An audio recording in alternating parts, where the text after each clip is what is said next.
আপনি তো বিষ্ণুর ভক্ত, যান বিষ্ণুর কাছে ভাঙা মূর্তি ঠিক করার জন্য প্রার্থনা করুন। এটা পুরাতাত্ত্বিক স্থল, এর সমস্ত দায় দায়িত্ব এএসআই এর।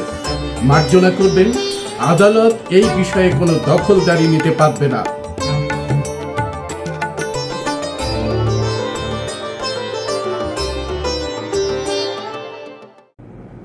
প্রিয় দর্শক, গত মঙ্গলবার মধ্যপ্রদেশের খাজুরাহোর জাওরি মন্দিরের 7 ফুট উঁচু ভাঙা বিষ্ণু প্রতিমা বলে দাবি করা একটি মূর্তি পুনঃপ্রতিষ্ঠা করার জন্য যে মামলাটি ছিল সেটি খারিজ করে দিয়ে সুপ্রিম কোর্টের চিফ জাস্টিস বি.আর. গাবাই টিপ্পণী করেন যে যান বিষ্ণুর কাছে ভাঙা মূর্তি ঠিক করে দেওয়ার জন্য প্রার্থনা করুন, এটা পুরাতাত্ত্বিক স্থল, এ সমস্ত দায় দায়িত্ব ভারতের প্রত্নতাত্ত্বিক বিভাগের।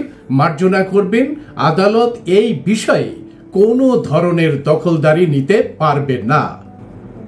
সুপ্রিম কোর্টের প্রধান বিচারপতি বি.আর. গাবাইয়ের মৌখিক এই বয়ান দেবার পরে সারা দেশের গদি মিডিয়া সর্বশক্তি দিয়ে কোমর বেঁধে নেমে পড়ে।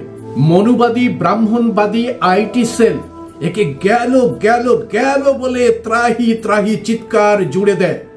সুপ্রিম কোর্টের প্রধান বিচারপতির এই মন্তব্য নাকি তাদের ধর্মানুভূতিতে আঘাত করেছে বলে মিছিল টিছিল শুরু করে দেয়। এই ঘটনার ঘন ঘটা তৈরি হয় মধ্যপ্রদেশের ছাতারপুর জেলার জাওরি মন্দিরের 7 ফুট উঁচু ভাঙা বিষ্ণু মূর্তি হিসেবে দাবি করা একটি ভাস্কর্য নিয়ে, যেটি ইউনেস্কোর ওয়ার্ল্ড হেরিটেজ খাজুরাহো প্রকল্পের অধীন একটি সৌধ। আপনারা হয়তো অনেকে জানেন যে রাকেশ দালাল নামে এক ব্যক্তি এই ভাঙা মূর্তি পুনঃপ্রতিষ্ঠা করার জন্য ওই মন্দিরে পূজা পাঠ করার জন্য সুপ্রিম কোর্টে একটা মামলা করেছিলেন। তিনি দাবি করেন যে ওই মূর্তিটি বিষ্ণুর মূর্তি এবং মুঘল আমলে আক্রমণ করে ওই মূর্তি নাকি ভেঙে ফেলা হয়েছে। তিনি আবেগের সঙ্গে জানান যে ওই মূর্তিকে হিন্দুরা পূজা পাঠ করতে পারছে না, এটা ধর্মীয় স্বাধীনতা রক্ষা করায় বাধা সৃষ্টি করছে, তাই ওই মন্দিরের বিষ্ণু মূর্তি পুনঃপ্রতিষ্ঠা করে ওখানে হিন্দুদের পূজা পাঠ করার অনুমতি দেওয়া হোক। গত 16 সেপ্টেম্বর 2025 এই মামলা খারিজ করে দিয়ে সুপ্রিম কোর্টের প্রধান বিচারপতি বি.আর. গাবাই বলেন যে this is purely public interest litigation. Go and ask the deity himself to do something. If you are saying you are a strong devotee of Lord Vishnu, then you pray and do some meditation. It is an archaeological finds. Whether ASI would permit such thing to be done or not, there are various issues. Supreme কোর্টের প্রধান বিচারপতির এই মৌখিক বয়ান নিয়ে হিন্দু আবেগকে উস্কানি দেবার জন্য একেবারে কোমর বেঁধে নেমে পড়ে ব্রাহ্মণবাদীরা। সোশ্যাল মিডিয়ায় নানা ধরনের কুমন্তব্য করার চেষ্টা করে তারা। বি.আর. গাবাইয়ের সাথে বিষ্ণুর ছবি জুড়ে মিম তৈরি করে চেঁচাতে শুরু করে এই ভেউ ভেউ ঘেউ ঘেউ মিডিয়া।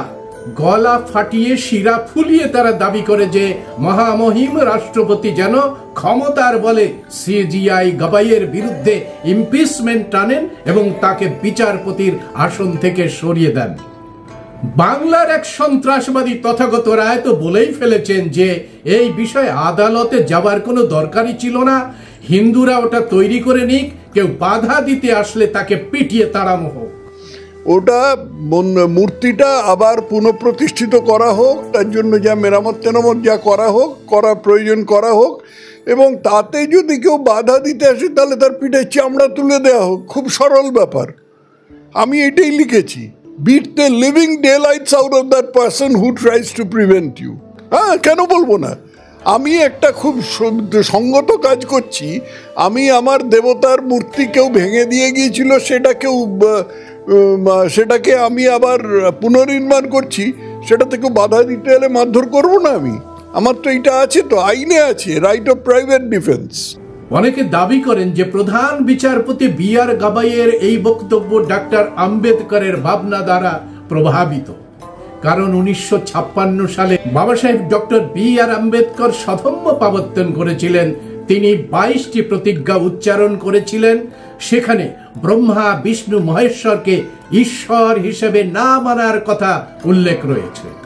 প্রিয় দর্শক, পরিষ্কার করে বলুন তো, এই যে মন্তব্য প্রধান বিচারপতি B.R. গাবাই করেছেন, তাতে ধর্মানুভূতিতে আঘাত করার কথা রয়েছে, না এটা পরিকল্পিত একটা ষড়যন্ত্র রচনা করা হচ্ছে?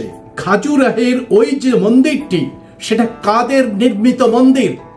ওই মন্দিরের শিল্পসৌধ যদি আপনারা দেখেন, তাহলে দেখবেন এটা গান্ধার শিল্পকলা নয়, এটা নাগা শিল্পকলা।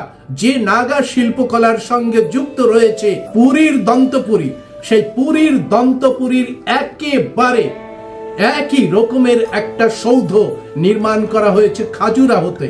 এবং সেই খাজুরাহের যে মন্দির গাত্রে রয়েছে এই ভাঙা মূর্তিটি। প্রশ্ন তো উঠবে যে ওই মূর্তি কার মূর্তি? কবে প্রতিষ্ঠিত হয়েছে ওই মূর্তি? খাজুরাহের ওই যে মন্দির রয়েছে, সেই মন্দিরের ওপরের আস্তরণটি খুলে সরিয়ে দেওয়ার দম আছে ব্রাহ্মণবাদীদের? ওই মন্দিরের গাত্রে যেখানে নরনারীর যৌনতার মূর্তি এঁকে লক্ষণ সেনের আমলে ওই বুদ্ধ বিহারগুলোকে কবজা করা হয়েছিল, তার উপরের যে পলেস্তারা, সেই পলেস্তারা ধসিয়ে দেওয়ার হিম্মত আছে ব্রাহ্মণবাদীদের? ওই মন্দিরের ভিত্তি প্রস্তরের যে কার্বন ডেটিং করার হিম্মত আছে ব্রাহ্মণবাদীদের? আমরা দাবি রেখে বলছি, যদি বৈজ্ঞানিকভাবে পরীক্ষা নিরীক্ষা করা হয় এবং ইউনেস্কোর তত্ত্বাবধানে যদি একদল গবেষককে নিয়ে এসে ব্রাহ্মণবাদীদের সমস্ত দখল করা বড় বড় মন্দিরগুলির কার্বন ডেটিং করা হয়, তাহলে প্রমাণিত হবে যে সমস্ত বড় বড় মন্দিরগুলি আসলে বুদ্ধ বিহার। প্রমাণিত হয়ে যাবে যেখানে রাম মন্দির প্রতিষ্ঠা করা হয়েছিল সেটা ছিল আসলে সাকেত বুদ্ধ বিহার। ফাহিয়েন হিউয়েনসাং এর বিবরণী তুলে ধরে স্যার আলেকজান্ডার কানিংহাম পরিষ্কার জানিয়ে দিয়েছেন যে এই সাকেত বুদ্ধ বিহারে মহামতি গৌতম বুদ্ধ 16 বছর অবস্থান করেছিলেন। রাম মন্দির বাবরি মসজিদের শুনানিকালে বান্তে সুমিত রতনের পিটিশনকে কেন গ্রহণ করা হলো না, অথচ তাকে বলা হলো যে আপনাদের কত বড় সাহস, ভার্ডিক্ট সুপ্রিম কোর্টে নিয়ে এসেছেন। অর্থাৎ বিতর্কিত ওই রাম মন্দির বাবরি মসজিদের ভূমি খনন করার সময় যে নিদর্শনগুলো উঠে এসেছিল তার সামনে আসলে প্রমাণ হয়ে যাবে যে এটা একটি পুরাতন বুদ্ধ বিহার। সম্রাট পসেন্দি একে নির্মাণ করে দিয়েছিলেন এবং সম্রাট অশোক এই প্রাচীর বুদ্ধ বিহারটিকে সুন্দর করে সাজিয়ে দিয়েছিলেন।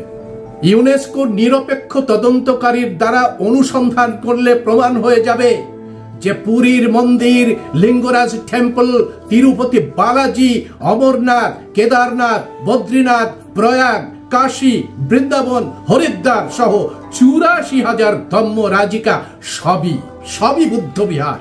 আপনারা জানেন যে এখনো হিমালয় থেকে কন্যাকুমারিকা পর্যন্ত 10 হাত মাটি খুঁড়লেই বেরিয়ে আসে বুদ্ধ, কারণ এটা বুদ্ধের দেশ, বুদ্ধের ভূমি। আমাদের দেশের রাজনৈতিক নেতারা যখন বাইরে যায়, আমাদের দেশের শিল্পপতিরা যখন বাইরে যায়, তখন তারা গর্বের সাথে বলেন আমি বুদ্ধের দেশ থেকে এসেছি। আমাদের প্রধানমন্ত্রী তো পরিষ্কার করে বলছেন ভারত যুদ্ধ নেই, বুদ্ধ দিয়া হয়। তবু আজ এই 84,000 ধম্ম রাজিকাকে কেন মুক্তি দেওয়া হচ্ছে না? কেন যে সমস্ত বুদ্ধের মূর্তিগুলোকে ভেঙে চুরমার করে দেওয়া হয়েছে সেগুলোকে পুনর্নির্মাণ করা হচ্ছে না? প্রিয় দর্শক, 13 বছর ধরে ঝুলে আছে মহাবোধি মহাবিহার মামলা। চলছে তারিখের পর তারিখ। মহাবোধি মহাবিহার মুক্ত করার জন্য সারা বিশ্বব্যাপী চলছে আন্দোলন। যে কোনো সময় এই মামলার রায় ঘোষণা হতে পারে। এইরকম একটি আবহে এই খাজুরাহের বিষ্ণু মূর্তির মামলা সামনে এনে মহাবোধি মহাবিহার আন্দোলন থেকে মানুষের চোখকে ঘুরিয়ে দেওয়ার জন্য চলছে এই ব্রাহ্মণবাদী চক্রান্ত।